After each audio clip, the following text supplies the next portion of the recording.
Hello, everybody. It's me, Russ, and the rest of the creative trio that are entertaining you this evening. Everybody, it's me, Russ, and the rest of the creative trio. Hello, everybody. That are entertaining I'm you this evening. Richard August, and it's lovely to be on another Animal Adventures Faraway Sea stream. And I'm Tom Lishman, and I am very excited to be here. It's like it was only 2 days ago that we were streaming. It's great. I know. How does time even work anymore?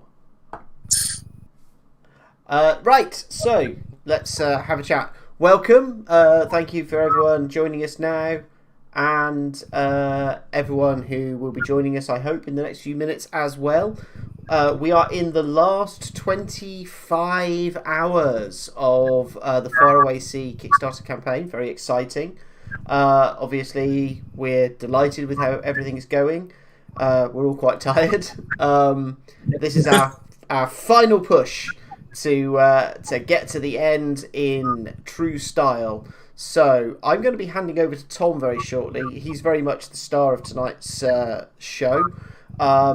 And before we get into the map stuff, he's got something pretty cool to talk about. So, without further ado, take it away, Tom. Right. So, I thought we'd let people sort of filter in and everyone get nice and comfortable in their chairs and grab their popcorn. I thought I'd show progress on the lovely cat we made on Wednesday. So, through a big collaborative effort of everybody's amazing ideas, we have finished off what should be the final version of the cat we made. So we'll notice some slight differences. I changed the location of Mr. Bag, and I've adjusted some proportions, nice big stumpy shoes, and we've redesigned the hat to introduce some really cool little elements, just a little nod to various references. And just on a general sort of polish pass, just to make everything feel really sort of cohesive with the style and really tie into the Animal Adventures universe. So here we are. I really like the little cogs on the side of Mr. Charles' baggage. They really pop. They really give him some additional character.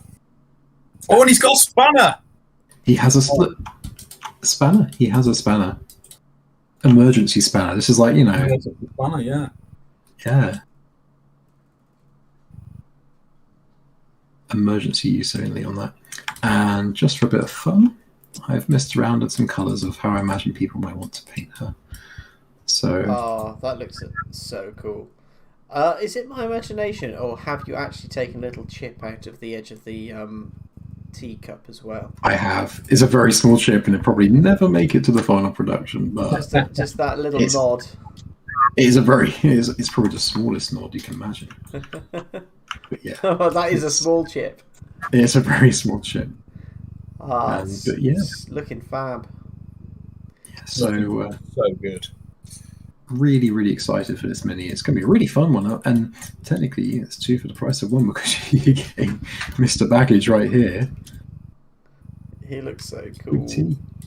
You know what? I predict someone's going to take that off its base and play a. That's going to be someone's D&D character. It's going to be an awakened knapsack. Wait, that's actually.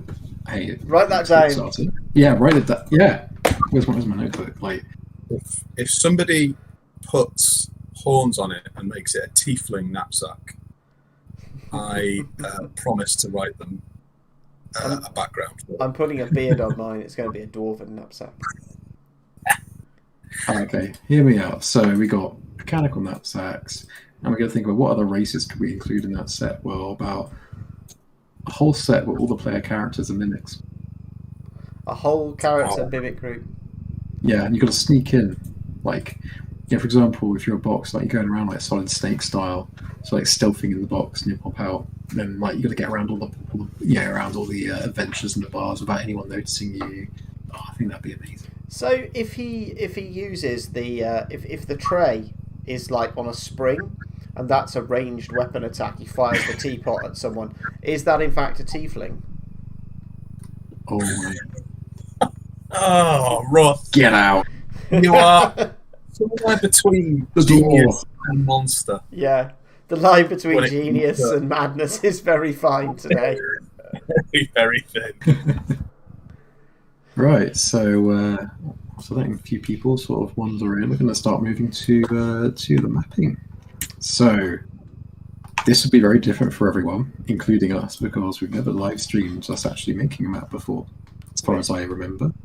We're still seeing ZBrush at the moment. Tom, is that Oh intentional? yeah, I'm preparing it all. Okay, cool. So, the stream has ended. The stream will return. Stream will Watch this return. space. So, whilst Tom's loading that up, we're going to be working with Unreal 5, the most advanced and recently released version of the Unreal Engine, which is an amazing piece of technology. We're opening on a very familiar scene there, Tom. I'm still here, yeah.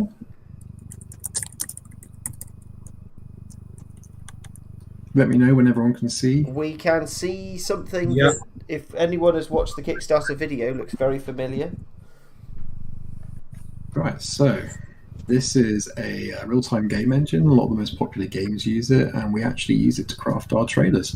So everything you see here is actually a huge real-time world that we can fly around in and zoom around, and we can make cameras like traditional filmmaking. We can bring our characters in. We can render our models. It's crazy. Like, you know, you can't even imagine this like a few years ago, right? I mean, it's hugely advanced over anything we had before, wasn't it? In terms of what So we're able to do. it may run a little slow for the stream today, but yeah, let's zoom in a little bit and we'll show you some iconic shots from the trailer. Where we have our player characters here. We've got the fox, we've got the rabbit, we've got Otto, we've got the albatross, all lined up ready for adventure on the mountain. So yeah, we're going to build our maps using this sort of tropical island as our base because there's some lovely little spots. I picked a few that might be suitable, and I'll take you to it. So let's have a little flight down. This might be a little choppy on the camera, so I'm not quite sure how it's going to present to everybody. It's not too bad. Yeah, it's still definitely watchable. It's like if you're old enough to remember buffering. Yeah, it's like that. So you see this, we've got a nice big blank spot on the beach here, and this is where I think we should set our scene. I like it. So Peninsula. yeah, so the first thing we need to do is set our scale for the scene. So I have the whole little array, a little shop of items here that we can start bringing in. So let's bring in the orangutan as our scale reference for us. Yep. You have to bear with me, it's a bit slow today. It doesn't like us streaming at the same time. By the way, can I just say how much I'm really digging that sort of aqua water filter that's being applied as the sand goes down into the water. It's really nice. Yes. Oh, he is a bit staggery. Ooh, very staggery. That's fine because he just needs to just float there just for the time being. That's all we need. So let's bring our grid in. So I have made a inch grid in preparation for this. And if we take a view of our map, we can see that the grid is actually a bit big right now, so we can scale that down. But we basically want to determine, well, whereabouts do we want our... I almost want to scale the orangutan and the features up because I'm really liking what the grid can frame right now. I quite like this as well, yeah. Do you want this in our frame? Should we make the grid a little bit bigger? Can we... Are those trees movable? Yeah, everything's movable apart from some of those rocks. Well, we can pull some of those trees in that corner, but I think that area of framing, I'm doing that thing where I'm pointing at a screen that no one can see again. That area of framing feels pretty good. Yeah, that feels I can agree with that. I like that a lot. So I'm just going to grab the orangutan. I'm going to scale them up just so we get our little scale reference. We know he's on a 25mm base, which is roughly an inch. So we got to make sure he fills up one of these grid squares, and then we'll know roughly how big a player character is. That way we can scale all of our props to this. Anybody in the stream who is familiar with the Epic Encounters range of miniatures that we all work on at Steamforged Games, that set of miniatures, the maps are produced in pretty much the same way that we're doing these. Again, we use the same process. We have the grid, we use it for scaling and framing the things that are going to make it into the final images. Same process, same system. Only difference is that in this case, I haven't given them an impossibly hellish map brief, which yes, I don't have a PowerPoint full of coloured shapes. Unintentional, but very amazing briefs. Like honestly, they're well. I mean, I know you guys are going to put your own. I think you trust the process. You trust the process, right? That's the important thing. Are you going to set up a map view camera?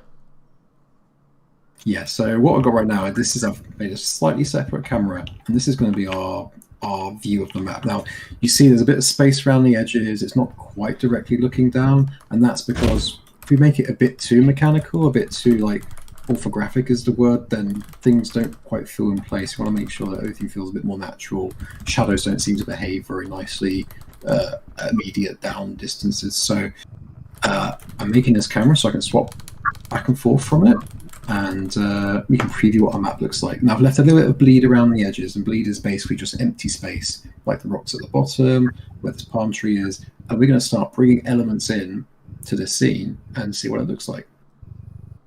So let's eject from our camera.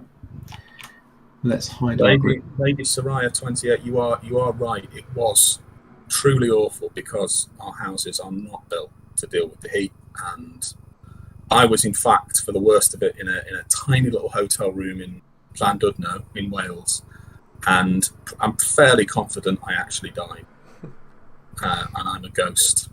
So fortunately, it broke. The heat broke kind of late last week, and it's much more temperate up in the north. How are you two faring down there? Yeah, it's been pretty good where we are. Funnily enough, I was reading a Facebook post from a friend of mine who moved to Australia not so long ago, and he's been having the opposite issue, which is it's been as low as 4 degrees in houses with no heat retention. So he says Wow. he's having lived in the UK most of his life, he doesn't think he's ever been colder than he is in Australia at the moment.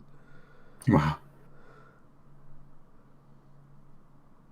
I'm just placing some palm trees just so we get help sense of the scale. I'm going to place a couple around, but I really want to see what people think of what kind of elements we can bring into this. So right now we've got a very sort of idyllic tropical beach. You know, this is exactly probably where everybody wants to be right now. I think we definitely want to. I wouldn't mind being on this beach. I think we want to try and tell a story. So I'm imagining, you know, we've landed on the beach, so maybe we need. Can we bring in like a rowing boat maybe and place it towards the bottom edge of the map to imply where the party might sort of disembark onto the beach? Yeah, absolutely. So like if this was like a dungeon, you'd have like, this is the entrance. This is probably where the party's going to start for this specific map. All right, so we got we actually have a very suitably rowing boat here. Oh wow, look at that! And it even has paw print on it. Yeah. How can we kind of emphasise the chewed upness and make it look a little bit wrecked, maybe? I'm thinking that might be.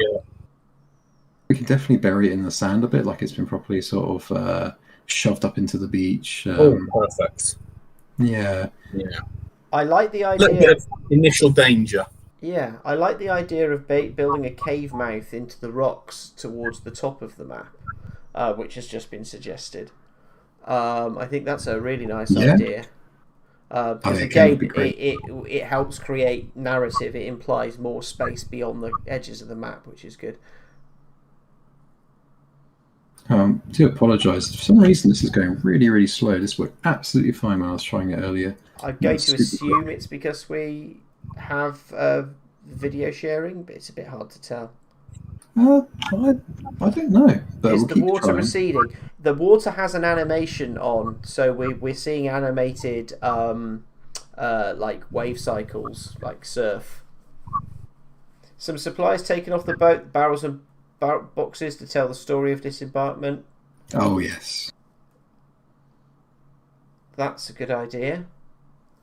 I think that the other thing that we often think about when we're designing these maps is, as well as the story, we think about what's going to make the map function like interactively when it's used for combat. So things like the barrels and the crates are great because they can create areas of cover that will help break up the zones. Something Richard does with the Epic Encounters maps is when we get them through, they're designed in such a way we sort of establish the playable areas first and then theme it after we've done that. So in some ways we're approaching this map slightly backwards in that we've got our theme first. And yeah, usually in the Epic Encounters approach, we'd have the story, and the map would serve to facilitate playing that story out. Whereas here we're creating something kind of narrative. Yeah, and we can building. create a story. We are creating the story in the map, so that the two activities have dovetailed. And so what we end up with is going to be interesting. We need to stress also that just as we did with the miniatures, please, anything that you like the idea of seeing, let us know. The thing about the way Unreal works is some of the assets, if somebody asks for something super specific we don't have in our library, it might be something we have to add offline because we need to go away and build it, which takes a little bit of time. But a good example is what Manny Dread just said, which is a beached whale or a dolphin. I just happen not to have a beached whale or a dolphin, so unfortunately we can't add that at this point. But if that's a request we can implement later on, we can spend some time, locate those assets and put them in. Absolutely. Soda Flubs has said, is there too much water to sand when you look at the framed map? Is there a way of extending the beach peninsula if we think that? Let's take a look from the map, Cam. One moment.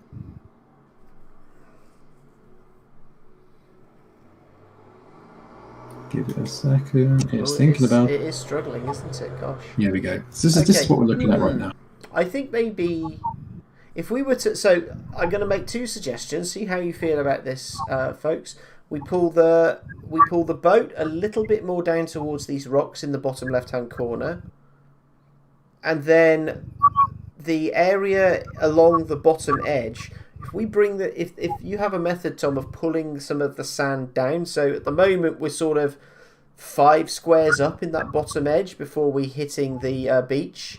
Maybe if we can make that so that it's like 3 squares up at the most, so we sort of want 10 more feet of sand. 10 more feet of sand, please. Or here's a crazy idea. We make it less sand, and the encounter becomes the party having to make their way along this narrow spar to the cave mouth, whilst large undead sharks and other verminous fish hurl themselves out of the water to try and drag them in. Ooh. And it becomes a kind of last defense. Okay. And they're being dragged into the water, so that part of the actual activity can be in the water itself. Because, as you say, I mean, the water effect is so lovely. It'd be a shame to lose it. What about... Now, someone says a really good idea, which helps with that. What about the whole reason they're exploring here? This is some kind of shipwreck cove, and we actually put some large shipwrecks either side with floating debris, which the players can then jump on and explore, but they could get ambushed by the creatures.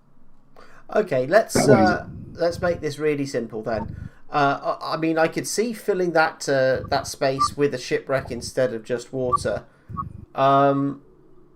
In the chat, let's have more sand if you want us to add more sand, and less sand if you like the idea of a more watery map. We'll throw that in there for the next sort of 90 seconds or so and see what we think.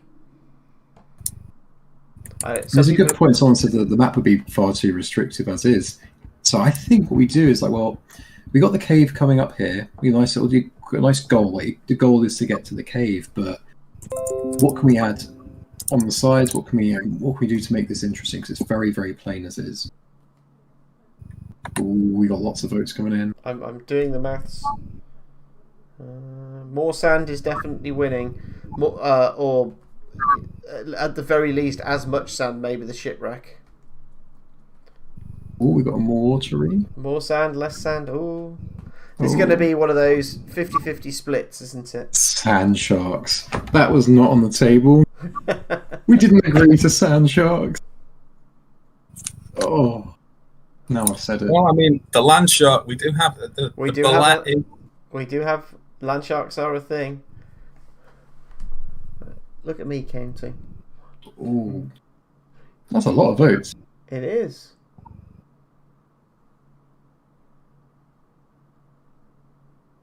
Less sand. Democracy. Less sand, more shipwreck.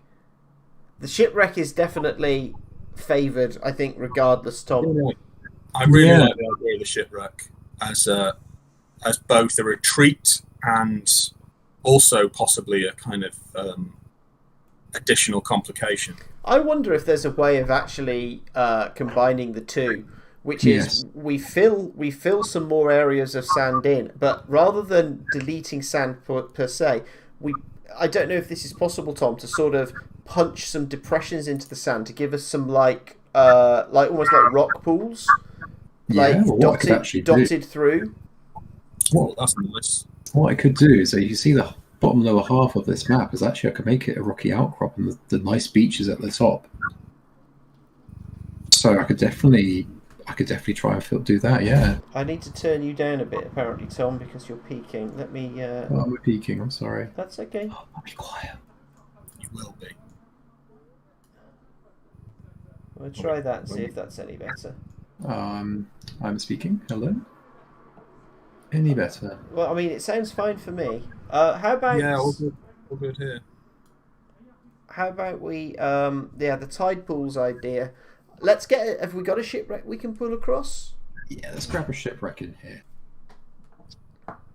Ooh. So we got a very large shipwreck. That's a big old boat. But I think that's just what we need, you know. I think it might be. So what do you think? Top or bottom? I think we fill that bottom area up with the wreck. Something like this. Ooh. See, I like that. Hey. Bigger, you know. Well, hello. I love the way it's interacting with the water there. We can sink it even further over here. And what I'll do is a bit more rocks. I was going to say some more rocks and maybe drop that back end so that it's not sitting completely parallel with the water. Oh, yes. We don't want to submerge it so much. Well, make sure it's visible on the map. Let's see what that looks like from our top-down view. Now I'm thinking the players are being attacked by undead sharks on one hand, and then the crazed remnant of the crew of this boat on the other. I can see that. Yeah, love it. Let's Tom, can we get some barrels and crates? Have we got the sort of floating as if the hold has kind of spilled out where the boat has broken? Yes, let's do that. Absolutely. Right, so let's get some boxes. Let's get some barrels. I'll make sure this is in frame enough, and I'm going to build some more rocks up here. Make sure it's really collapsed a bit.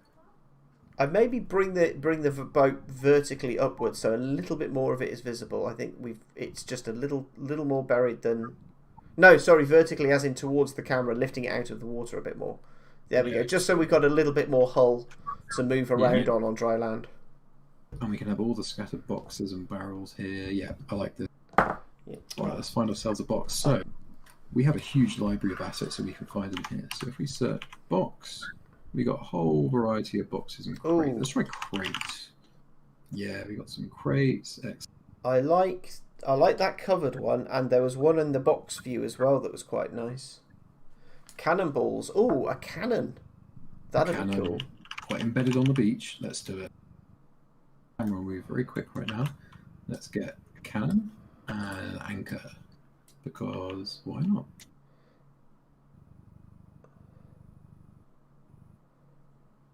Let's say that anchor's sort of embedded here in the sand. So, yeah, we need to, like, with the... That's a good size. Sort of buried in the sand? Yeah, that's heavy. That would properly sink. Like, oh, that looks good. That looks good. So with the crates, we need to twist them off true, and I like the idea of maybe one where whatever's inside it's got waterlogged and sunk to a corner, so the crates cut. Yeah, there you go. Yeah.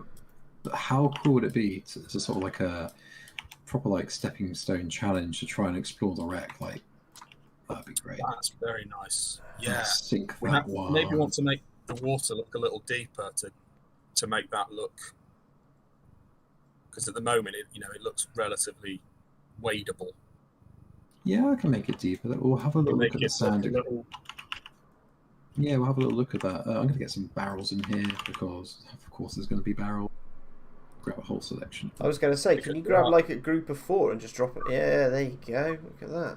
There are a number of nasty little fish monsters who could be swarming in that area. I think we have fish. He's scheming everybody. We do. We have the bloodfish, which is like a particularly unpleasant cross between a leech and a mosquito in the water. And we've got the scuttlefish, which may have done this to the ship, because their whole thing is that they're like a shoal of piranhas with teeth that can also bore through your hull and start feasting on the crew. So jumping onto those boxes to avoid such critters would seem like a very wise decision. Was that a broken mast? Yeah, that's when I get a broken mast in that's just sort of collapsed over the boat. It could be quite a fun way of breaching this gap that's broken on the boat. Did I see that you had a piece of netting? I think putting that in would look good. Yeah, absolutely. So look at that. Let's just pop that there. I have a piece of netting. We got some skeletons as well. Oh. Okay. You mentioned the ship's figurehead, which would be cool. Does anyone want skeletons? I think that's probably very too obvious question, but say yes for skeletons. Always a strong yes. Is there a reason the stream is unlisted? Yes, somebody's not pressed the right button, and it's probably me. Hold on a minute. Let's get some nets and like everything's been. There we go. We are live. We are live in the sense of, well, we were live before, but we're publicly live now. That was my my lack of familiarity with the YouTube streaming setup. Okay. Right. Let's take a look from the camera view again. Yeah. I mean, and turn the grid on, because that'll give us our frame. All right. Let's get our grid on. So grid. Let's make this a bit bigger. Yep, so we've got a nice chunk of the ship. We've got a nice viewpoint. We can have like ranged enemies up here, ranged undead shooting down. We've got a whole bunch of barrels. I think we should scatter some of this onto the beach as well. I wouldn't mind seeing a few. I mean, we need to decide what we want to do with this water in the top corner. I think we should throw a few fish and crabs in here if we've got them. Yeah, we can have a look at that for sure. Let me just rearrange this over here. It's running a bit smooth now. Don't want to speak too soon, but I'm going to make this cave entrance a bit wider. See how we got a lot of dead space over here? So I want to make the most of this map. That looks like a... Someone's asked, okay, will the grid be subtler? The grid is that you're seeing is only here for us to frame and scale the objects. This grid won't be the one that's actually used for the final map. We will effectively export the image without the grid, and then that will be added using Photoshop after the fact. This is just for our reference and your reference, so don't worry. Do not fear. Do not fear. Well, do not fear the grid. Do fear the bloodfish, great white sharks. Okay, So Fear Rich's encounters then. So two things I feel are apparent, which is that we have this area of water in our top left corner that we need to decide what to do with, and currently beyond our shipwreck we have a large, very open expanse in the middle. Now we do want to keep some of these big open spaces because they provide a lot of play opportunity and movement opportunity, but I think we also need to break this scene up with some either terrain elements or debris or other items to, you know, give people places to go into cover, block sight lines, and help tell the story. So we can throw that out there. Well, let's add a bit more sand up here. Yeah, so let's add a bit more sand up here just to fill up this little area a bit. We can make this bit a little bit deeper as well. Mm-hmm. Is that what you wanted, Richard? We can have a little look there. So yeah, that would be great. Yeah. Let's do a little bit of environment sculpting on this. Now this is it should work quite nicely. This might be a way of getting those rock pools in. Someone's just pointed out. I think that was a suggestion from. I assume that's Zris, Xris. I'm not sure how you say that, but keep trying. I'm not going to keep trying. I'll just embarrass myself. Oh, that's cool, the way the water fills in the sand. Yes, so we can add lots of different little fun things. We had like a little passage of sand to the boat if we wanted to, like that. And we can make the coastline a little bit more jagged if we wanted to. Chris, it's pronounced. Thank you. What program are we working in? We're in Unreal 5. This is Unreal Engine, the latest release. So we're not really using it to its full capacity because obviously you can build an entire like AAA video game title using this tech, and we're using it to make D&D maps. The best use. The only use that matters. Correct. So we can smooth this out. We can add a bit more of a sandbank here. I'm amazed at how well it responds to the height. So you can see it adding the sort of like crustification. We can paint a bit. We can make this side a bit more rocky as well if we wanted to. Unreal 5 is a free program. This is all free. So if you want to have a play, just type Unreal Engine into a browser and grab yourself a copy and some YouTube videos and start playing around. The only cost is time. I have thought about doing it in order to help the maps, but I do not have a computer capable of anything like the level we need. See this? Someone has just commented, it's Chris again, the large lump of rocks you've got just floating there in the top of the screen, Tom. That could be down, like coming into this bottom area, maybe. So that's an option. We're assuming the sails are completely rotten. The debris should be more water damaged and washed up. A lot of the small damage items are like decay and wear and tear. Those are the kinds of things that we will add after the fact in Photoshop. One of the limitations of working with the Unreal Engine is if the 3D object that we've got doesn't have those specific details, we can't edit anything using the program. We can only work with the assets as they're presented.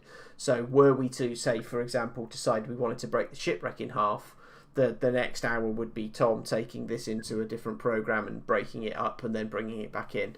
So for expedience, we will work with the assets that we've got, but we'll make a note of any ideas that people have about sort of modification of the assets while we auto-save out-of-date packages. Anything people suggest about little changes, we'll make a note of, and we can visit that after the fact once we've got the whole map sort of basically laid out. Yes. Sorry for the little delay in the stream there, because it was auto-saving and decided to auto-save in the middle of the stream, and it's made things go a little bit slow. But we're now back.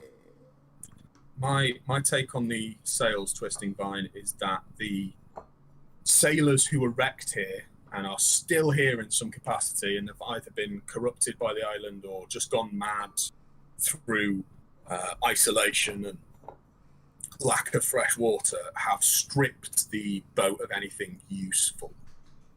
And those packing crates are the ones that have been so badly waterlogged they can't be used. But the sail, you can do quite a lot with sail in terms of bandages, clothes, things like that. eat them for a delicious, as Flora Alin says, they do make a delicious soup. So that's why the ship's looking a little denuded. In my head. In sail soup. Now, what I'm going to do is I think I'm going to make this area sort of shallow, rocky water as well. You have to bear with me as it decides to move a single rock at 1 frame per second.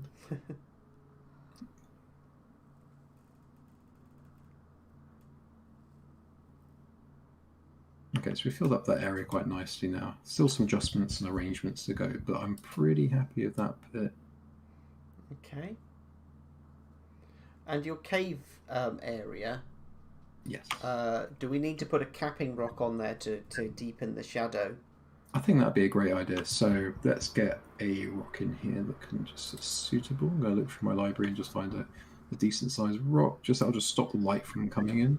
These rocks that Tom's using that are in the scene are part of the new fancy way that Unreal does things. So obviously, if any of you have played computer games, if you walk up really close to something, it looks all pixelated and lacking in detail. The latest version of Unreal that we're using has this nanite feature, which means that even when we zoom right in, these rocks are really, really crisp. And so when we do a high resolution screenshot to create the map assets, we'll get a very, very crisp, high resolution, really realistic and believable feeling map. I mean, you can see the lighting and everything feels very realistic.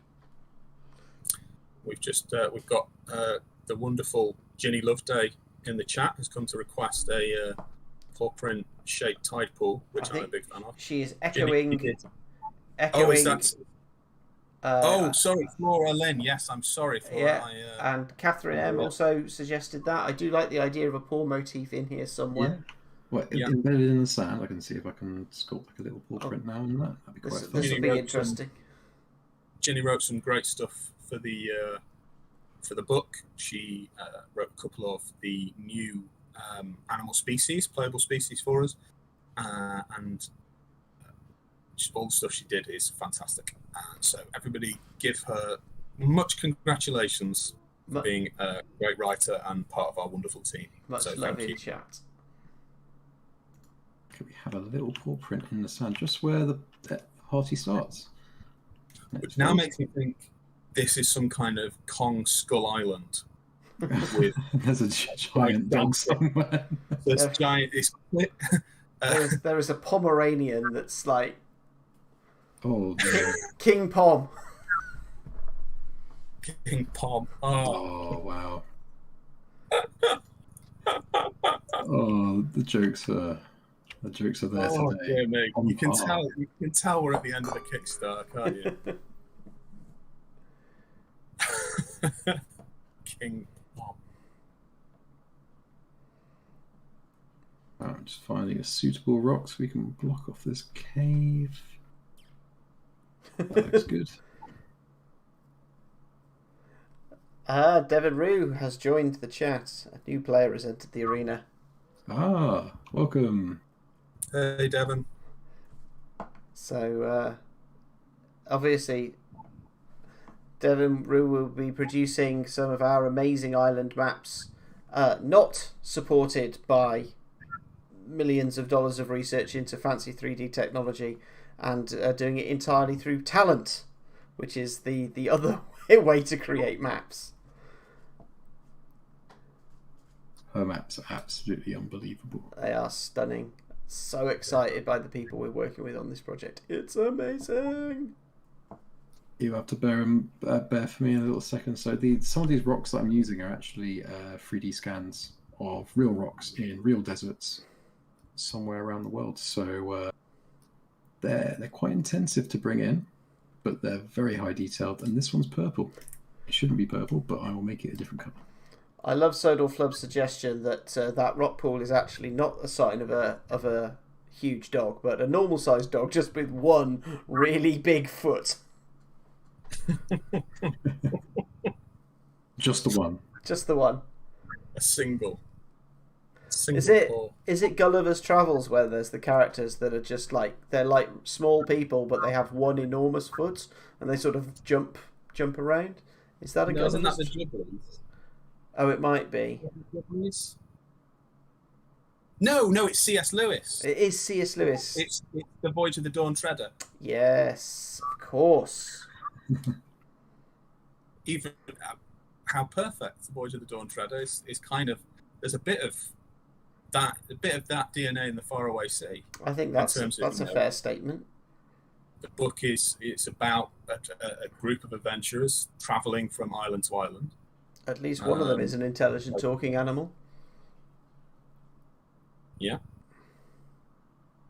I think they do meet Aslan.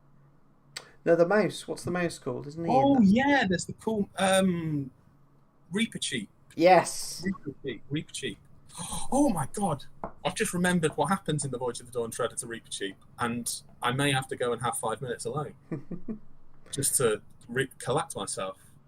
Mackenzie SG, what's this app? This is Unreal Engine latest version 5, which is on early release at the moment, and Tom is a bit of a whiz.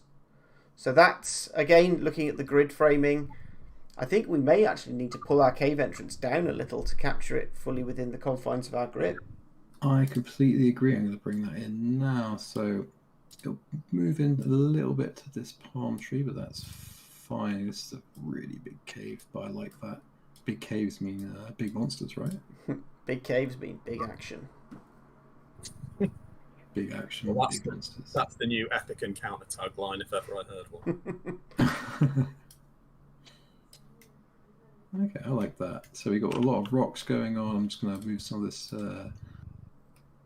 debris around. I want to get some more rocks down here. Give it more of a reason why the ship shipwrecked so badly.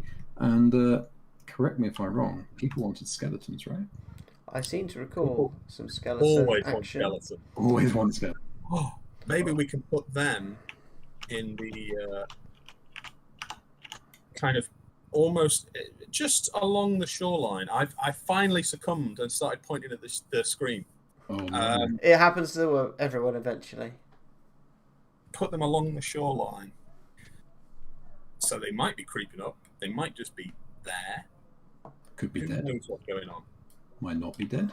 Who knows? Oh, we've got another member of the team, the wonderful Charlotte Cloud. Hey. Hi, Charlotte. And she's saying tentacle rock, which is my favourite kind of rock music. Like your favourite genre of music. Unfortunately, sadly, because it's an awesome idea, the strain restriction applies, which is I doubt we have any pre-made tentacle rock assets available. That said, it's kind of cool.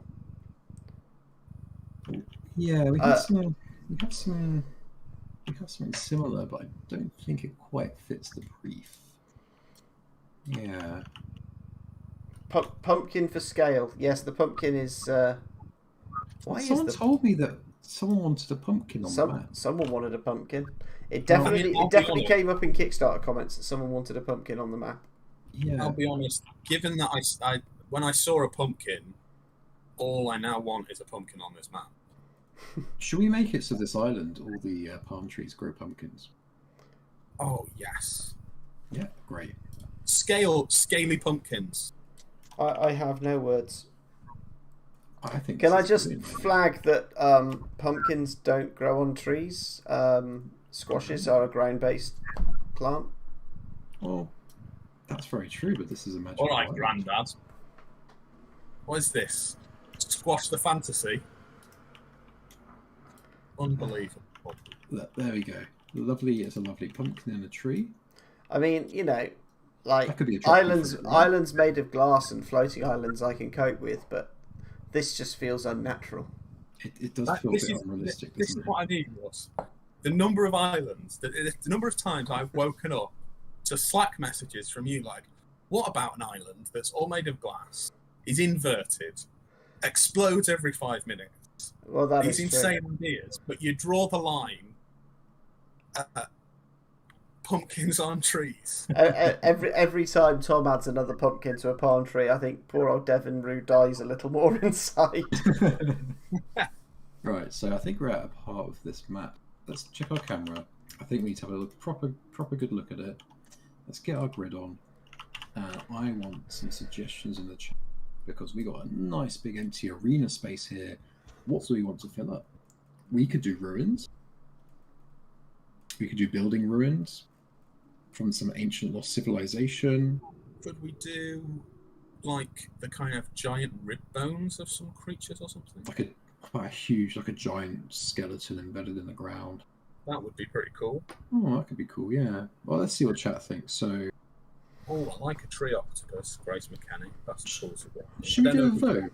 But I love the idea. Yeah, well, I think there are a few things that we could be adding to the map, like some signs of civilization, either current stuff like campfires and torches, or as you're saying, some ruins, some evidence that there are previous inhabitants. There's lots of things we could go here.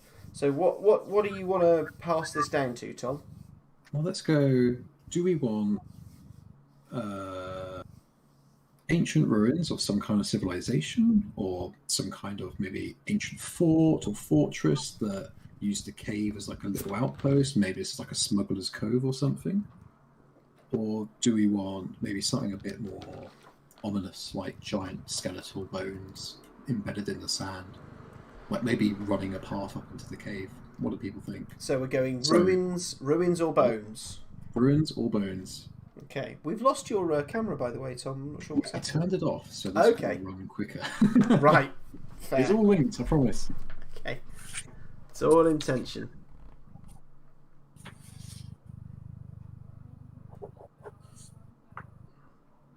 A shell the size of a person. One vote for bones. Ancient defunct lighthouse, but that just makes me think of the Lighthouse film with Robert Pattinson and Willem Dafoe, and that's a too dark a film for this island. I feel. I enjoy it.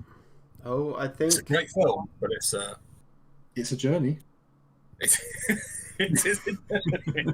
Yes, it is. Ruins and bones. Ooh. I mean, that's going. Chris is. that's how you know that's how you always hedge your bets. Bones is edging it if we've got to choose, and then we've got a few left field ruined lighthouse comments. Yeah. Well, maybe a ruined lighthouse that's clearly been knocked down by some giant creature that died in the attempt. It's a challenge. Let's see what I'd like to really see what giant bone options we have as well. And that's a sentence I didn't expect to be using today. See, I'll give you. This is quite amazing though, because it's going to be regular bones, but I'm just making them bigger. I'm just scaling them up. So I'm probably going to find a human rib cage and scale it up. Oh, that's cool. Right? It could be a giant. I mean, that could be really cool. Yeah, that's cool because I had, as a few people have mentioned, whale bones and that kind of almost like architectural curve you get with those. You know, you can see them in places where they've actually been used as kind of the arches for houses and things like that. But a human rib cage with that kind of the closer proximity of each rib would look really, really cool and weird scaled up. We actually have a lighthouse model. It's not ruined. Oh, this feels very much like the kind of thing we can place for position and scale and composition, and we can revisit to ruinify offline. Yes, absolutely. So this, if we bury it mostly in the sand and stuff. Yeah, let's do that. Let's bury it in the sand, and then we can add ruins and debris around it, and maybe some stone. Ooh. And it's a really interesting one actually. This lighthouse, because it's it's like thatch on the top. It is, isn't it? It looks like a Greek pharos. Yes. We talked about having some pharos edging the mists at one point. Well, I mean, we just talk about pharos so often, don't we? Yes. So it's barely a day goes by where we're not discussing. It's our weekly Pharos meeting tomorrow, so yeah. Are you in the forest fortnightly as well? Wow. Yeah, well, alias. I'm really feeling that the we need to look into these big bones. Okay, yeah. Let's have a look at some big bones. Let's see what we got. After all, there can't be a giant dog on the island. There's not really big bones for it to eat. Let's see, I've got a giant rib cage. We have individual bones. We could do something like this. We got a huge. You're going to make a giant rib cage that's a cave entrance or something, aren't you? I can feel it coming. How did you know? Coming in hot with cave fort with giant shark jaws at the entrance. I love that. If we don't use it here, I will use it somewhere. Oh, that's so cool, Tom. It was cool, but I'm looking for. Oh, it's even cooler now. I think we need to. Yeah, I think Soda makes a very, very good point that we need to make sure we keep a sufficient amount of open space. I think if we're being sensible, we might possibly not want to put anything in that centre spot and accept kind of as minor decoration. Well, we can use the bones around the cave entrance to sort of be signifiers that lead the player characters in a certain way. Yeah, I like that. So sort of bones sticking out of the sand like this. The narrative significance of them is something that can be determined either by the adventure writer on Richard's team or whatever the games master is using them in their session want them to be. Exactly. So like maybe some bones around like this.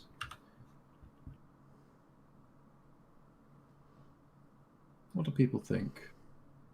Let's see it from. Yeah, I think it's really helpful to see it from the right angle with the grid on because I'm.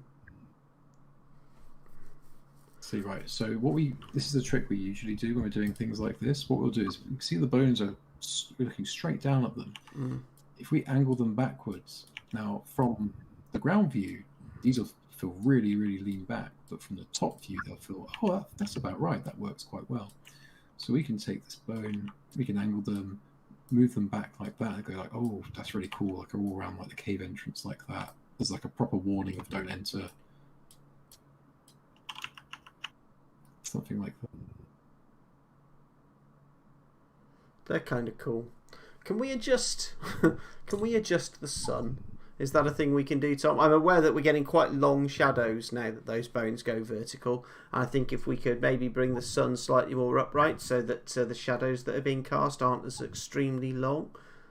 Yeah, let's have a look at the time of day. So I like this time of day. I think we get the nice colours, we get the nice hues in there, but you're right, we're getting some. Let's adjust the time of day. So we want that shadow in the cave. That's the most important thing for me. Well, it could be that we just reduce the height of the bones to compensate. Something like this works quite nicely because then what we could do is we could put some torches in the cave. Interesting. Let's throw some illumination into the cave entrance and see what we think of that. So we got someone saying, let's take away the lighthouse. It takes away from the wildness of the island. I don't disagree, actually. Yeah, I can see where they're going with that. Why don't we hide it for now? What we want to do is post this is make that lighthouse much more ruined, and perhaps suggest that this island was inhabited thousands and thousands of years ago, but what's happened since is it's basically whatever civilization was there has kind of fallen away, and it's almost being rediscovered, sort of like parts of mainland Greece were after the collapse of after the Greek Dark Age. People are coming back here after thousands of maybe only a few hundred years, maybe thousands and thousands of years. Yeah, someone suggested actually maybe the lighthouse is more up here, like it's fallen into the water. That's cool. I think the thing to remember, as we've said, is that I like the lighthouse being underwater like that. I do. Is that The lighthouse is just our placeholder to remind us to put something like that in. We will redevelop it to be a much more ancient and ruined feel. You'll have to excuse. I just need to step away for 1 minute. I'll be right back. I know everyone. You got this.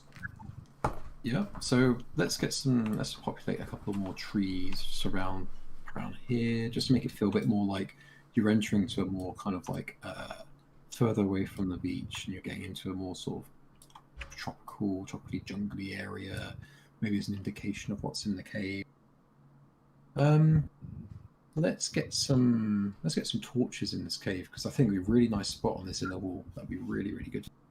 So let's get a little copse or something of trees would be in the middle, like maybe some bushes or something. Good. Yeah, you can always. There's always something going on there. Yeah, because we don't. I feel like it's a little bit too open at the moment. Right, yeah. Let's get some nice torches in. So let's bring this one in. Wait for it to load up. It might take a little bit.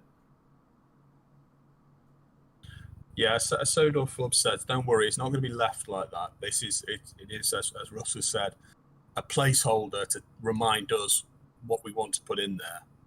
So it could be, we'll go away, we'll think about this some more. It could be that becomes a wooden watchtower that the survivors of the shipwreck have built to keep an eye out for potential prey.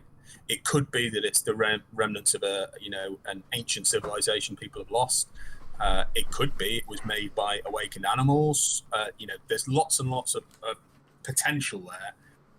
We're just kind of marking out space at the minute, if you like. And part of the thing with Unreal 5 is because it looks so awesome. It's easy to kind of think, oh well, that's the finished product, but I guarantee you, I will make Tom do much more work on it. Oh, let's get some torch fire going. Let's see, I like the look of that. I think that's quite cool, actually. Oh, that is cool. I like that. Really like the torch each side. I like the redness of the flame as well. It's almost like a flare. Well, something that Tom has an option always is to also, you can add a light like you would on a movie set to just enhance that if we needed to. I'm not sure it's necessary though in this scene. Let's pop it in now and just see what kind of light we can get going in here. So let's make it nice and big. Increase the brightness, and let's adjust the temperature so we can reduce that temperature right down. Knock it back a little bit. We don't want it too. We want to keep some of the darkness in this cave. Otherwise, it might be a bit not as imposing as you might want. Mm-hmm. We'll make sure it's just coming from one torch, like so, and the other torch over here. So what I've done is just place little light bulbs that will light the cave up. So let's see what that looks like from the camera. Okay, let's put our grid on. Looks like we may need to adjust some things. Not a problem. Oh, we're okay actually. So we can see the grid is now going into the cave, which is great. But because of the levels of lightness in this map, we need to apply a lighter material to this grid so we can actually see what changes we're making. So let's illuminate that up a bit. This might be a bit bright, but it should work. I'm loving the idea, by the way, of there being awakened whales with a sort of underwater civilization. That's a very cool idea. Quite smitten with that idea. That's a bright grid there, Tom. Oh, it is. We've lost the stream temporarily. Yep, I am just changing some values of the of the thing, and it'll be with everyone very shortly. I'm making it like a very bright pink color so it stands out. Maybe a green. This feels like one of those laser grids you get in sci-fi movies. Yeah. The Star Wars targeting system. This is just a temporary thing, just so we can see how far that grid goes into the cave, and we can see that you got a real good, nice sense of like you can probably fit a small army coming out of that, so that's great. And it's just temporary, just so we can see the movable areas. Now It's we got a bit looking of dead space next to the ship at the bottom. Now, what if we put like a floating treasure chest there as a something, or a treasure chest somewhere on this map? There needs to be treasure, right? Oh, definitely. Okay, where do people think they won't want their treasure on this map? Flora Lynn, you are of course welcome to keep your underwater whale civilization. But if you do write it as a book, please let us know, because I'd love to read it. What are our treasure options, Tom? Have we got coins? Well, let's see what we got. So I know for sure we have a lantern and a huge treasure chest, but we need and a singular coin. yeah, this is it. The full wealth. Wow. Now let's see what we got. I'm pretty sure I've got some bits and bobs here. I just had a thought. Oh, go on. If I say to you Foliage Brush, what do you think where that coin's concerned? Is that a way of approaching it? Although it looks like you've got a few options here for treasure. I like the old amphora iron pots and things. They're pretty cool. Very Assassin's Creed. This is very clever, this one, because it's actually a whole array of coins on a flat. Essentially. But when I put this in here, we have a whole chest of coins. Oh, that's nifty. And we even have piles of coins. We could really make a proper hoard going on here. There's a few X marks the spots type requests coming in, which are quite sensible, quite interesting. I'm a big fan of Grace McKenny's idea of coins in the tide pool. Yeah, I like the idea of coins in the tide pool. That. That's great. Okay, yeah, I think I've got this one will work quite nicely. So, in the paw print tide pool, you think? In any of them, really? Yeah, maybe in one of the kind of toe beam parts of the toe beam tide pool. Toe beam tide pool. That sounds like a posh British actor, doesn't it? Toe beam tide pool. Yeah, in one of those, just maybe half a dozen or so.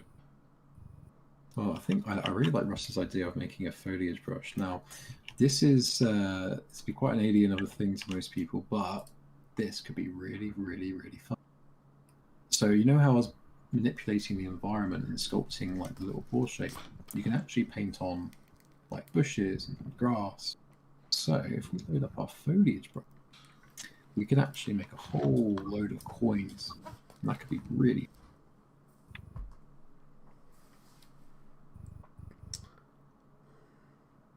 And let's see if that would work.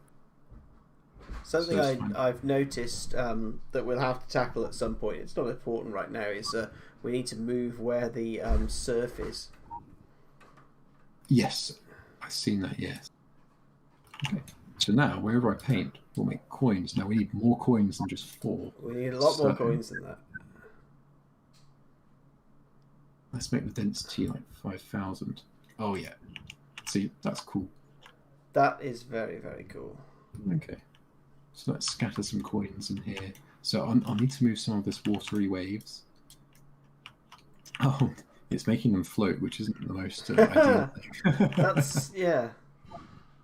Might have to scatter them on the beach instead, just for... Is it struggling to understand with the water? I think it is, yes. I've just hit undo, so it's probably going to pause and think about it for 5 minutes. So until we...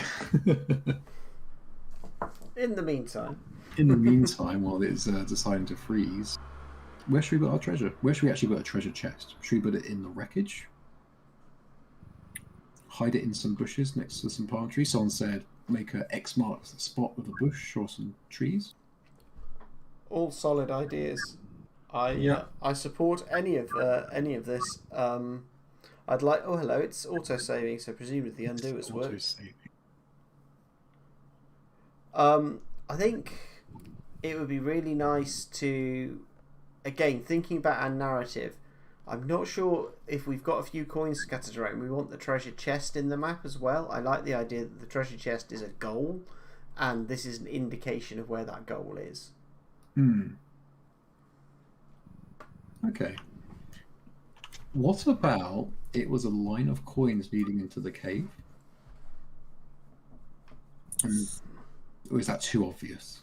I feel that's, given that this is clearly a beach where things have happened, I feel a trail of coins leading conveniently into a cave ominously lit by 2 torches would be possibly a bit too obvious.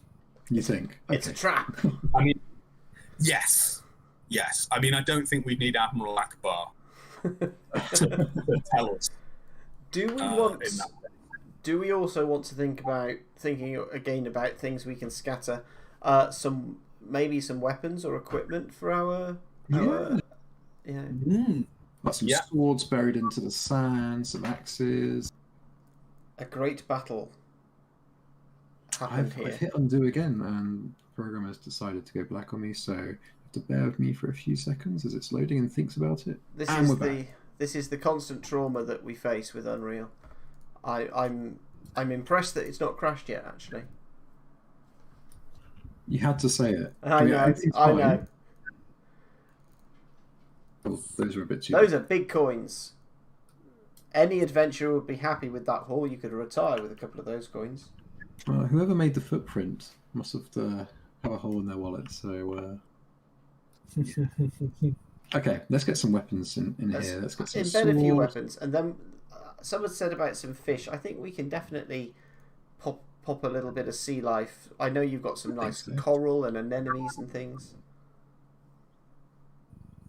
I want some crabs in here, I think. Twisting fine, pumpkins, jack-o'-lantern torches, yeah. Or, if you wanted to use this in Glorantha, Jackabears. Who doesn't love a Jackabear? I've never heard of them. Glorantha is an amazing setting, and it has some of the craziest creatures ever. And the Jackabear is literally a bear whose head is a jack-o'-lantern.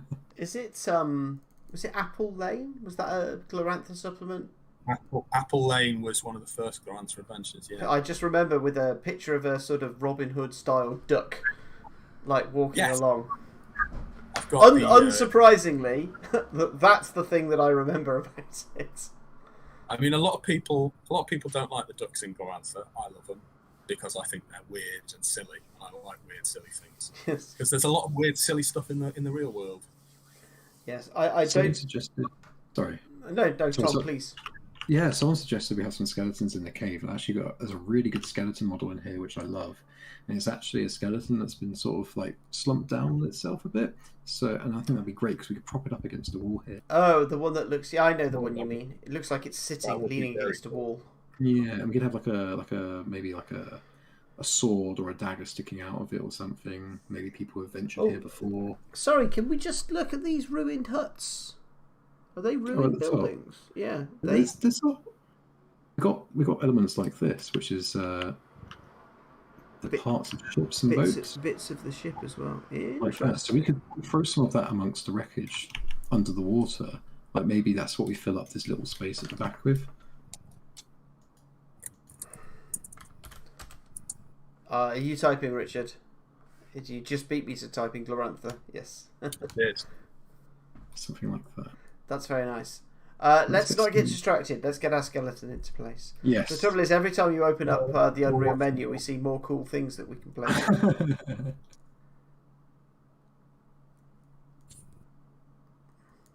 I'll just wait for it to load in. And let's make it sufficiently big enough to fit to our grid. Prop it up against the wall. That is a mournful skeleton. Oh no, really sad actually. I don't know. As opposed to the delighted ones. Well, they could be smiling. Well, none of them are having particularly fine days, it has to be said.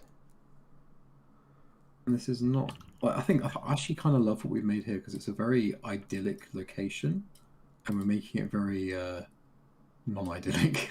Like, this is one of the places you arrive and go, oh, this is lovely. And secretly, everything's awful. Okay, so we've got some skeletons over there. That one's a little bit too big. A little bit chunky. Maybe he's an ogre. Maybe he's a Goliath. We don't know. Yeah, actually, that's a really good point. Really good point. Right, so what can we put in this empty space in the middle? Any suggestion? Well, we've had a whole host of different things in there. I mean, I feel that keeping a lot of this space quite empty is okay. There's quite a nice route from the boat, avoiding the rock pools that leads up. So I think what we need to do to encourage interaction with the things around the fringes, we maybe need one object more or less in the centre of the map to break up the flow. Yes, I wonder if it could be an even bigger bone, but just like a single bone like the one we've got there, that's kind of dividing the sand and kind of it may be sufficiently big that you're either going to have to climb over it or negotiate your way around it, and that ties everything together maybe. Like what sort of boat are we thinking? Like maybe something upside down, like bone with an N. Yeah, sorry, bone. Oh, bone. Oh, sorry. As in skeleton. Not a problem. Yeah, what about some kind of... This could be quite fun, because this makes a natural line that's also interesting enough. There's actually a spinal column. Exactly. Bury that into the sand. And then maybe if there's an opportunity to, one thing that would be really nice with a lot of these bones and would really help sell the scene is put like some foliage and grasses around them, which has already come up in the chat to imply that age. These have been there long enough that plants are taking advantage of them. Okay, I love that. What do we think about? You see this area? We've got this little crop of lovely pumpkin trees. The pumpkin trees. Should we have some low-level bushes? Should we have some low-level bushes that the party could be ambushed by or used to ambush enemies? Like just some little. That could be cool. We could also maybe. Sorry. No, that's all right. I was going to say I've seen a couple of mentions of kind of campfires or something. We could maybe have like a burned out campfire. Yeah. In the shade there, that would be quite a good location for one. Just as a heads up, we're coming up to 6:15 local time, which means we have about 15 minutes left. Okie doke. I don't actually have a campfire on me, but I can make like a pile of wood. Oh yeah, that would do. I can't tell you the amount of times I've been caught without my campfire on me. It's just not something you think about when you leave the house in the morning. I know. Watch, phone, kindling and logs.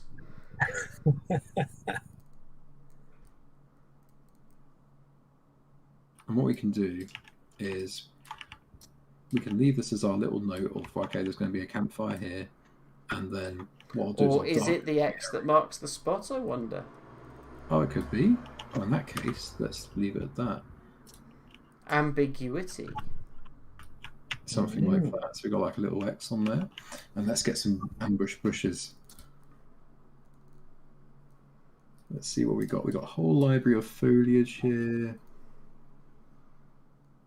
That looks bush-like. We have a little Hitchhiker's Guide to the Galaxy ref pop up in chat there from Chris. Yeah, he's a hoopy food. We'll play around with the torches because several people have commented they're not totally convinced by having the lit torches. That feels like something that we can try on and off when we're looking at this map and polishing it up. Because as we say, this will not be your final map that you receive in your pledge. We will take the time and opportunity to develop this into a finished map. Yeah, just like exactly what we did with the miniature from Wednesday, is that we're going to always have a little look at things and like spend a good day or two developing and making things feel a bit more cohesive and really put the time in for it. So I'm going to put some sort of light sort of foliage covering here. I was going to scatter it on, but it doesn't seem to be working right. I thought, well, I'll tell you what, I'll just manually do it. I seem to be bringing a log with me. Go back. Back, I say. China Blue Haycastle, a colleague and friend, has logged in, say, looking good so far, guys. As though there was any doubt, China. You can get some low-level grass going in here as well. And I think the low-level grass is what can go around the bones and help make them feel part of their environment. Yes. That kind of sparse, gorsy grass is very nice for the beach. Yeah, I'm increasingly coming round to Twisting Vine and Matthew's way of thinking that maybe the unlit torches is both a way that whoever is in that cave can know if somebody's arrived on the island, and it makes things a little less obvious. But obviously that'll be up to the adventure writer and whatever we end up doing with this map in final terms. And what beach would be out? Some wayward sticks and logs that have just found their way onto the beach. That's some driftwood and a little bit of driftwood. A bit of driftwood, a little bit of elements like that. Maybe like a hollow trunk. Just little bits. I think, Tom, we may find us having to replace the spine column asset. Something you'll notice, something that becomes apparent when we zoom in is not all of these 3D objects are designed to be seen in this very high fidelity environment, and so we'll probably just replace that with something that stands up to close scrutiny a little more intact.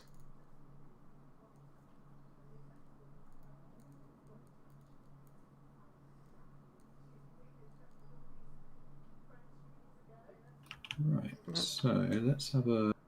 I'm just going to drag some more boxes and crates into here, actually, to make it feel like they've grabbed stuff from the shipwreck, and there's almost like a little sort of trail of stuff coming in. I want to get like a big chest in there somewhere, actually, maybe not necessarily a treasure chest, but something that looks a little bit more glamorous. And let's close this chest here. There's a very kind of Nathan Drake sort of vibe going on. It is. It's quite Uncharted, isn't it? Yeah. It is. In the best possible way. Of course. And that's the best bit about that. It's like the exploration side of things is amazing for that. In fact, one of the future Epic Encounters sets has the design of one of the creatures who we can't divulge that, unfortunately, but it's very influenced by one of the Uncharted games. Oh, really? Yeah. Let's see if we can get some little bit of wildlife in here as well. How about some little crabs scuttling around where the paw print is? Yeah, let's put some flora and fauna into there. And we'll just need to wait for that to load in. Let's make them a little bit bigger. There we go. Oh, look at him! I love this crab. He's doing his best. Really is. Sober flubs, human spines aren't that spiky. Well, I do have a row of 12-inch spines emerging from mine, and I thought that was normal. And Chris weighing in as well. I'm feeling very, very isolated here, guys. I think you're lacking spines. Oh, I think that's good. Spikes emerging from your spines. We have fish. Oh, what a lovely little crab. What a lovely little fella. Oh, look at him swim. Yeah, Look at that. It's a little swimmer. Don't they have to go under the water? I mean, I'm not an expert, but... Well, it could be flying fish. Just hover fish. That works. Yeah, let's get some more in.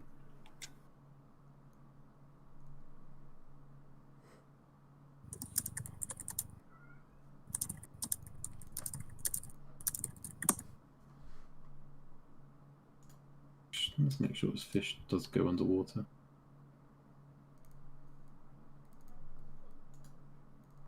See, if this was if I was playing a game with this map, I'd get really distracted because the DM would be like, "Oh, look at all these, all these bones and mysterious island." And I'd be like, "Can we go fishing? Can we go crabbing?" You're that kind of player, are you? Well, Tom lives the side quest. Yeah, I want to find out what's you know, the farmer's son. We need to help the farmer's son with his pumpkins and stuff. That's the kind of player I am. Oh, that was a sudden, unexpected change of view. Yes, I'm just messing around with this, making sure that I want to get rid of this this wave tide thing going on here. I think in a moment it'd be worth re-establishing our grid, because I completely agree. We probably want to just check a couple of these items and make sure we haven't got like 15-foot long swords or anything like that. Hey, that's a really good point. Right, let's have a look at our map. Well, this is definitely a lot more fleshed out than the beginning. I'm liking this. I'm not enjoying the smoke from the torches. No, I think it should be embers, not actually on fire. Like they've recently been lit and they're just sort of subtly glowing. Let's give that a whirl. I'm just going to turn the smoke off on that. The screen might go a bit funny on. That's okay. We can cope.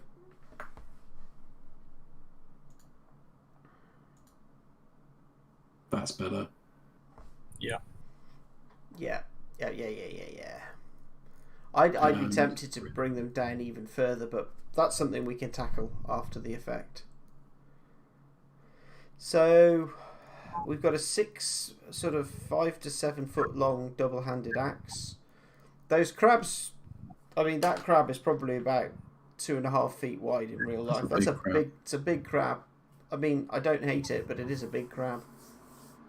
Let's just take it down a notch. Maybe a touch. Yeah, that feels about right. I think they're a little bit big. Okay, let's have a see what's in the framing. So we've actually got a nice section of the lighthouse. You can see there's some kind of wreckage there, but nothing too ominous. Would it be possible, Tom, with your camera's aperture, to adjust it to more closely match the frame so we get a really clean sense of what our scene is looking like? Of course I can, yeah. I wanted to populate this bush a bit more because it's actually a lot of it is in the shadow of the trees, and I wanted to make it feel like, oh, this is a proper ambush spot.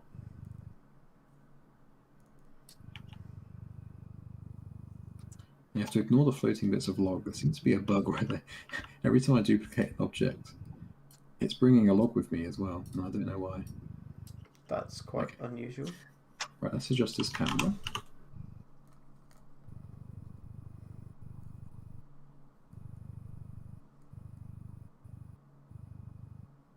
Might get a little jumpy as we adjust things. That's okay.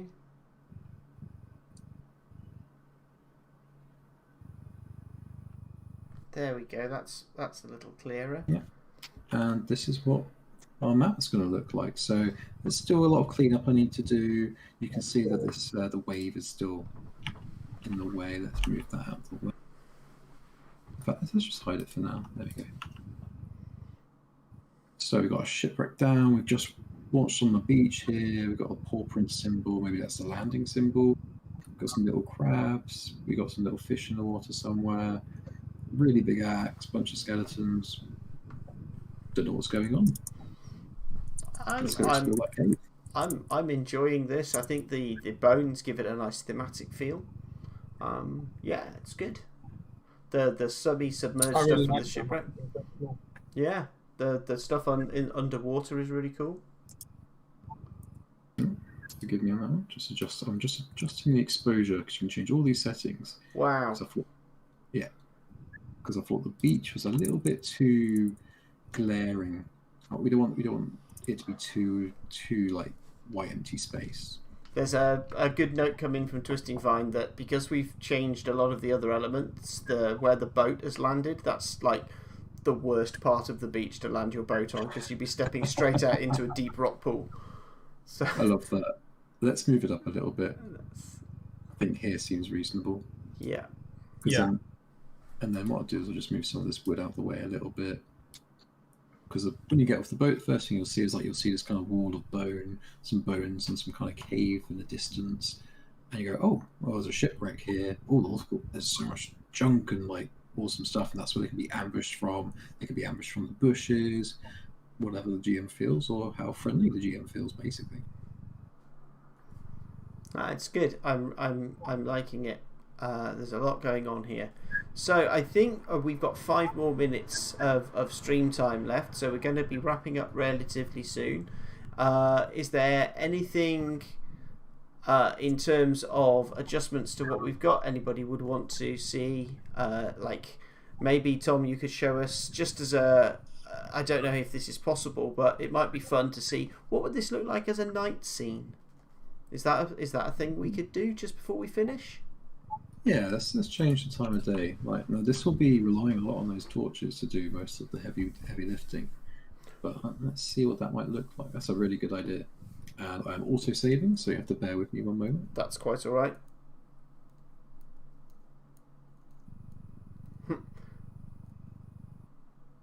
Romantic night on a potentially deadly beach.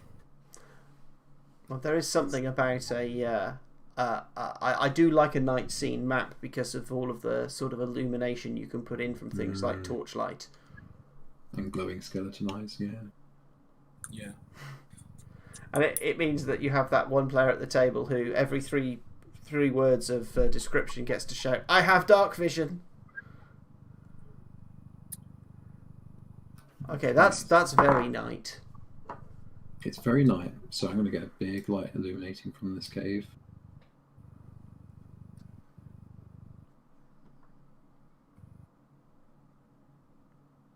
Oh, Just to say to Chris, don't worry. The grid is just for our reference. This is not the one that goes on. And yes, I take the point about maybe adjusting some of the positions of the objects, but that's super sinister and very, very different. I suppose you could throw some a contrasting colour of moonlight coming in from one of the corners. Exactly. I'm going to bring some cool light in. We're going to be using this effect in Epic Encounters too. I can promise you that. That's so cool. That's bright. It's very bright. I'm going to knock it down a bit, but I'm just messing around with some things here. We want to have sort of moonlight glow. This is not subtle moonlight glow, but we can have subtle moonlight. That's not bad if you take that right off that edge, because I assume the further you move that to the left, the stronger the shadow the light source from the red will feel. Well, I'm actually going to adjust the time of day so we get some ever so slight dawn feeling. So we'll have a mix, so like we can sort of have a play of this. It's really interesting to see how the times of day can affect the map. That's quite nice, isn't it?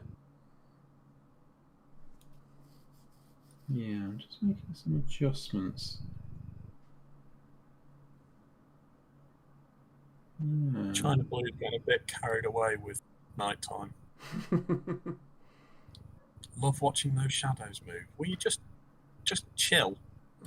Just getting anything goth related, and she's off. She's away. I like this. I quite like this. I think it's quite fun.